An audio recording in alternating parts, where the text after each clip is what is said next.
So, hello and welcome to the New Gig Podcast. I'm your host, Glenn Hodgson, and today I'm delighted to be joined by the head of Enterprise Workforce Solutions at Worksome, Colin McDonagh. How are you doing, Colin? I'm doing great, Glenn. I'm doing really good. Delighted to be here. Excellent. It's good to have you on. So, Colin, please tell us a little bit about your background, the kind of activities that you've been doing, and how you got yourself involved in the thick of it when it comes to the future of work. Yeah, I think like an awful lot of your guests fell into this world at a particular point in time in my career.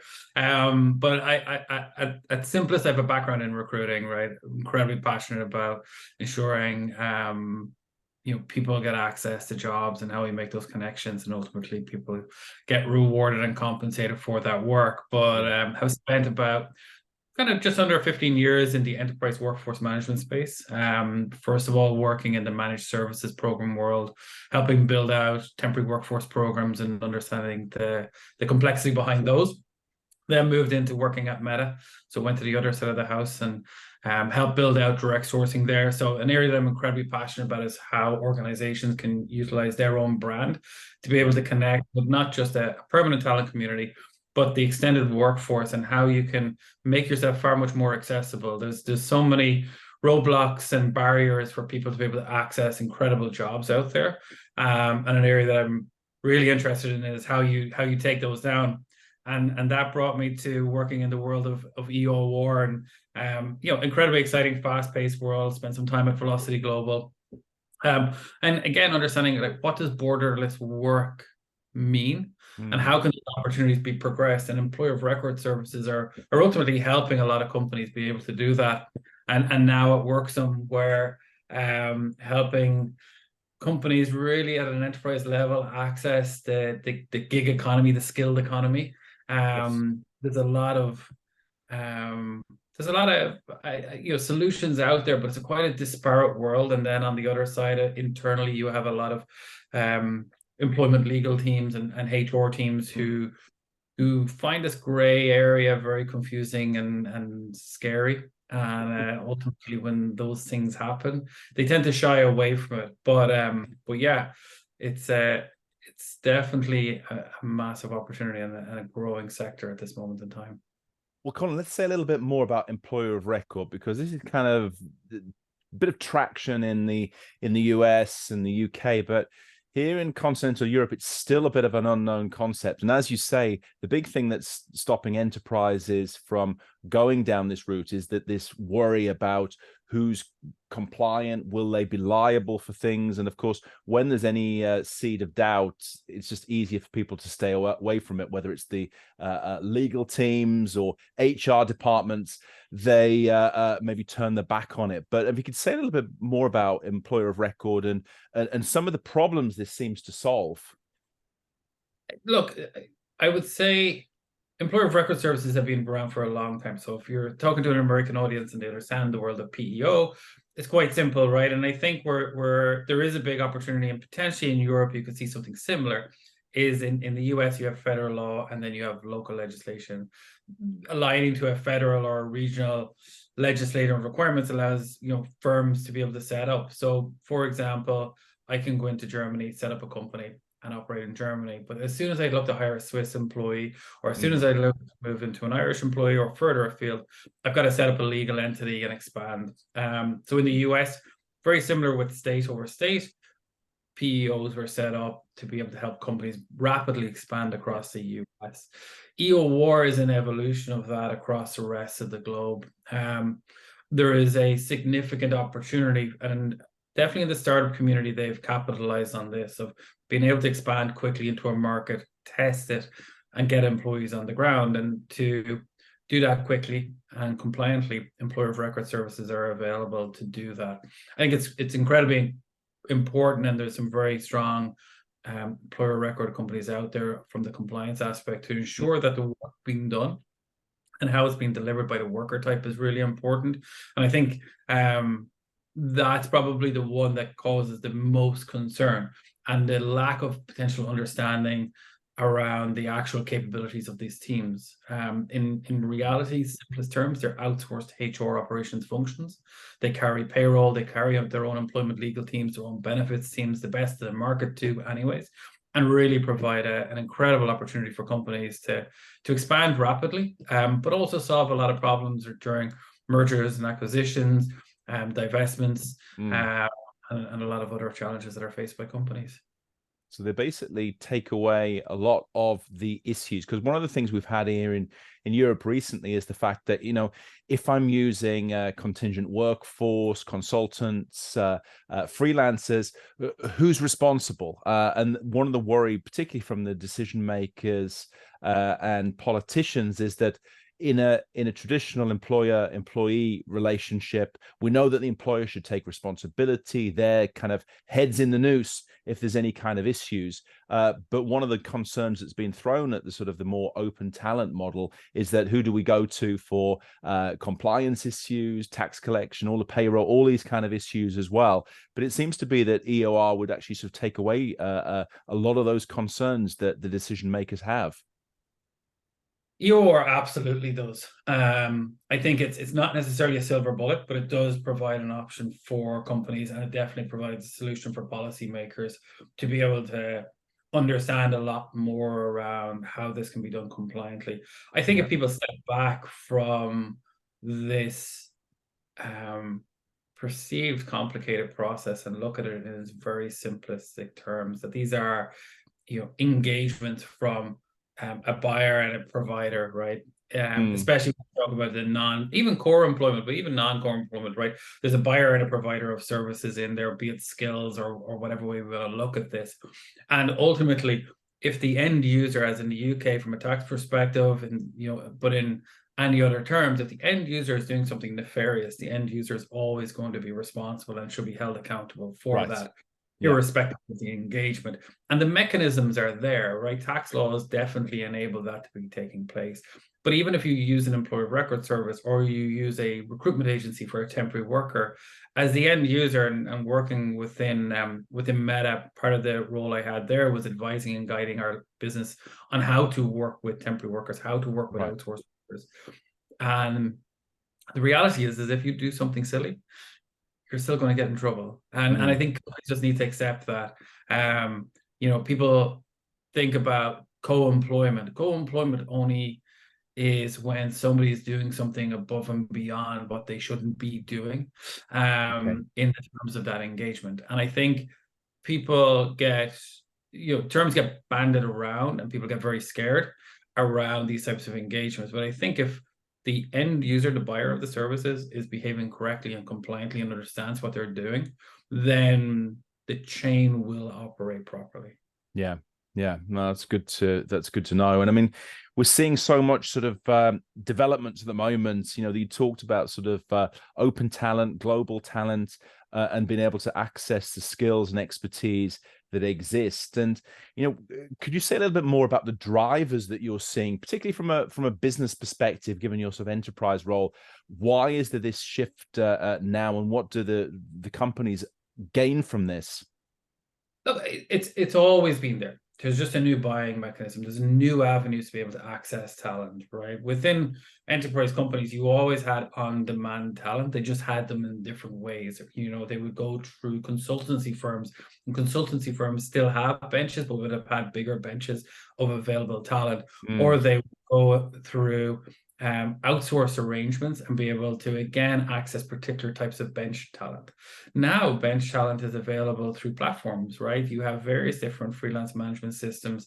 You have other ways of accessing bench talent and live talent pools. And if I'm in a marketing team or an engineering team, and we have an opportunity to capitalize on you know, a revenue generating project now, then I'm going to look for the least path of resistance to be able to to that talent to get there. And rightly so, right? Because we're all in the business of, you know, generating revenue for the organizations we work for. And if there's talent available to be able to help get that work done in a compliant manner and in the right ways, then we should be doing that. And there's just an abundance of opportunity right now out there to be able to do so. And that's what we're seeing. Companies, enterprises, SMBs are looking for these avenues that have the least path of resistance to be able to access the talent. And we're seeing this in terms of the efficiency gains for the organizations themselves. Instead of having people sitting around, it's actually sort of bringing in the skills and expertise that are needed when they're needed in a kind of a very specific circular incision method that you can utilize the individuals, as opposed to having it's there sitting around. It's this on-demand approach that's coming forward now. Then Absolutely, and the supply chain efficiency is increased massively. As I said, like this talent has been there for a long time, just engaged in different ways and has worked and delivered in different ways. But the efficiencies that are there now, and also the I think the opportunity to access diverse talent and the opportunity for talent to get remunerated correctly is there now, right? There's less barriers to entry, there's less barriers to generate revenue, there's more opportunities for a fairer economy and opportunities for people to be able to progress their skills from different locations across the world who never had those locations before, those opportunities before from those locations, or if they did, they were going through intermediaries, and the opportunities to generate revenue for themselves were dictated by the controlling forces in their markets rather than by themselves. Yeah, and it's also at the same time, I think what we're seeing, Colin, is the fact that open talent itself wants to be open, and it's moving away from a 9 to 5 and traditional structures, wanting more choice over when, where, how they work. So this kind of brings the two levels together, and everyone wins out of this new arrangement. Absolutely. I mean, it's simple, right? It's very, very simple. Like there's definitely a community of people out there who want to get work done, who want to be able to utilize their skills on incredible projects and can deliver significant value. And there's organizations out there who are looking for access to those people and that talent. And I suppose the improvements that have happened, the new technological innovations that are taking place have help to increase that. So this is digitalization driven. It's the technology is there, people just have to adapt the mindsets to be able to make the most of it, I guess. Absolutely Because it seems to be there's more of this trend towards sort of leveraging this kind of talent as well. From you talked about sort of the SMB and startup community, but also larger organizations as well who want to get in on the act. Yeah, absolutely. And I think that's, joining Worksome and one of the role that I've taken on here, and the biggest opportunity that we see is around how enterprises can access the freelance economy, the gig economy, whatever way people want to look, but also being able to ensure that, it's done compliantly, right? Got to make sure that our friends on employment legal and tax legal side of the business are happy, and to do so correctly, and to take that friction out of the process, right? I think our goal at Worksome is you can do these things, but there's a lot of pieces that need to move together, and depending on various sides of the business may want to access different types of communities. So being able to build an enterprise product that helps people create their own communities of talent, engage that talent compliantly, ensure that it's in line with, be it IR35 or be it aligned with US tax legislation or European tax legislation, doing those things in one single platform and being able to do that at speed. A process that I know, again, and I've heard from other experiences, can take, a week, 2 weeks, 3 weeks, sometimes to get vetting completed. Once you get into an enterprise, we have that down to like less than a couple of minutes. So the speed and efficiencies brings user experience, and then allows companies to be able to actually drive momentum towards accessing a skilled economy, as well as, utilizing temporary workers, outsourced workers, contractors, and building that total talent picture within the organization and that access points. Right now, definitely enterprises are using freelancers, right? We know that, but they're using it in manners that are just not conducive to the success of their business or the success of their teams.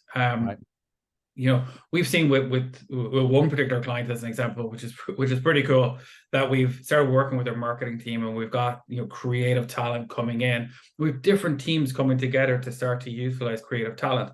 And Okay. we've seen the recycling of talent. So repeat engagements are starting to grow and grow. Mm. So they brought in, say, a graphic designer for one team to support them, but another team have come in and have recognized, oh, this person knows our business, knows what we do, different division altogether. And they're starting to use that talent as well. So they're actually getting speed, efficiency, familiarity, creating more gigs. And then the individual themselves is obviously generating more revenue, generating additional Yes. skills, growing their experience. So as a platform worker, why wouldn't you want to be able to try to get access to one organization and be able to do a Yeah. number of things as well? Of course, of course. It's that utilizing that bench strength that exists as well. And I think that one of the things as well from sort of a Worksome perspective, how do you sort of get the and attract the talent that you need to be able to match it into the right places?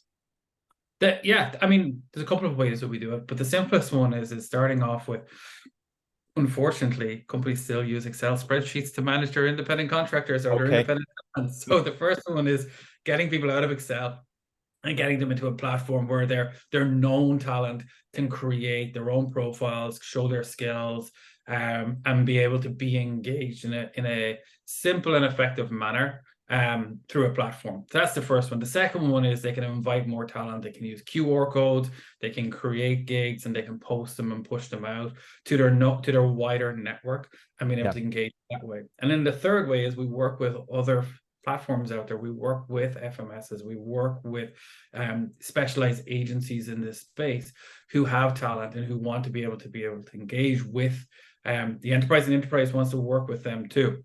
Yeah. And so we've built this capability and ability for our clients to be able to look at various different sources depending on their requirements, and then pull them all together. Yeah. Well, that's fantastic. And here on the in Europe, we have the sort of the specter of the Platform Worker Rights Directive, which is viewing everyone as though they are individuals who need protecting, they need help, they can't find a job, and therefore need to be sort of herded down the traditional 9 to 5 route. And certainly this is the reason why we started this petition to sort of save freelancing, to basically highlight the fact that people want more freedom and choice. They've got skills, they've got knowledge and expertise, they can add value to organizations. They just don't necessarily want a 9 to 5 way of doing things. So we're trying to sort of promote this thinking and make sure that the politicians and the decision makers go down the right route and don't go to this mass reclassification and pushing everyone down a sort of presumption of employment route. I mean, is this something that could be seen as a potential issue from a Worksome perspective, would you say? I think it's an issue from a enterprise perspective, and I think if legislators in Europe kind of look to the UK as an example of the corporate fear that was generated from IR35 Yeah. and the impact that had over a period of time. When you look at the economy in the UK, and it's not doing as well as within the EU, and I don't think EU policymakers want to drive it that direction, right? So it's learning from lessons like there. The reality of IR35 is that IR35 is actually not a bad legislation. It's pretty good in the way that it dictates, is this project-based or role-based? And if it's project-based, so and in a lot of ways aligns tax legislation with HR legislation, right? You shouldn't be supervising, directing, controlling, interviewing independent talent. Independent talent doesn't want that, right? They want a gig, they want the opportunity, they want the freedom to be able to work and express themselves, right? They don't want to be managed outside of a process just because it's cheaper, easier, whatever way. They want to be able to be engaged correctly and compliantly. Yeah. And we've seen we have another UK client who did kind of the easiest thing, which we looked at again at Meta, which is like, just blanket everybody inside IR35. We're not going to take a risk, not a chance. It's so much easier to do that, right? Because you've got end users and hiring managers. They may not understand this, and they might try and do something bad, and we can't let one bad guy the party for everybody. So the easiest thing was to blanket everybody inside IR35 and let's just pay taxes and charges and costs on all of that workforce. But we've worked with customers, and one particular customer at the moment who went from 100% inside IR35 to now kind of going 50, 60% back outside IR35 through a process of, educating their internal users on how to engage compliantly, ensuring people are set up correctly, utilization of a platform that has, again, with ourselves, compliance built into it. So to be able to ensure that the engagements are done correctly and compliantly. But also making sure that on the end user, so on the freelance talent, that we're ensuring that they're able to work correctly within their boundaries and within the ways that they want to work too. I think overall, from a platform directive, what we want to make sure is that there is an understanding of the difference between role-based and project-based work, and then how they should be classified correctly. And I think as long as we go towards a place where this is a project, it's a piece of work, you can work on it independently. You're not being supervised, you're not being interviewed, you're not being directed in your work, and we can ensure that that workforce out there is protected and enabled to be able to utilize their skills in the right way, will enable a booming European economy. If we don't, and we start to put more protections and controls around that workforce, what will happen is corporates will not use European workers for gig workers. They will go to other locations. They will go to the UK. They will go to South America. They'll go to Asia. There's an abundance of talent in a global world that is accessible. And if you make European talent inaccessible, that doesn't mean that companies will not stop engaging independent talent. They will just look to engage independent talent from other jurisdictions. So it's self-interest to be able to make sure that the workforce and the changing workforce, let's be honest about it, so we don't try and sort of push everyone into sort of the round peg into the square hole that maybe was okay in the 1940s, 1950s, but things have moved on, organizations, but also the talent themselves, and the two need to be matched properly. If not, we create a framework which is out of touch and not fit for purpose, sadly. 100%. If we think about it, you have a generation coming through right now. Some of them in the workforce, definitely a lot in universities or in schools. And that generation has seen two massive events in their parents' lives. They saw a recession, 2006, 7, 8, 9, that period of time where a lot of people lost their jobs due to financial crash. Then they saw COVID-19, where a lot of people lost their jobs due to the inability to go out the door and get work done. So they know now there is no such thing as permanent work anymore. There's no such thing as a guaranteed job. Anymore at all. So what they're looking for is they're looking for a sense of security and financial protection, and actually probably one of the most mature young workforce coming through ever, who are thinking about things like pensions. They're thinking about retirement when they're leaving school and starting university, because they understand these financial protections need to be put in place. But they're looking at how to do that differently. They're looking for a permanent job, absolutely, in the majority, but they're looking to side hustle. They're looking for a gig. They're looking to ensure that there's other mechanisms in their skill sets that help them generate additional revenue. They want to make sure that those protections are there. And they want to make sure that if something happens again in the future, they have the capabilities and access to revenue and to work, because they don't trust the old ways of doing things. So to your point, it's a brand new perspective on work. And it's an incredibly powerful one. And I think it's a really mature way of looking at things in comparison to just trusting in a 40-year job, trusting in a system that, may or may not look after you. And we've seen so many other issues around that, right? This is a independently thinking workforce who understand the opportunities to generate revenue, but also the requirement for them to be able to protect themselves financially. And the decisions, I think, I'm delighted to see like my kids coming through and other kids coming through and things like that. Like they're going to make are going to be way more mature and shaped on the mistakes of the past. But if we need to make sure that we're setting this generation up for success and future generations up for success, because if we don't, the they don't have to stay within the regions that confine them by the regulations that are there. They can choose to move to other locations in the world. And why wouldn't they, if they're going to be enabled to be able to generate,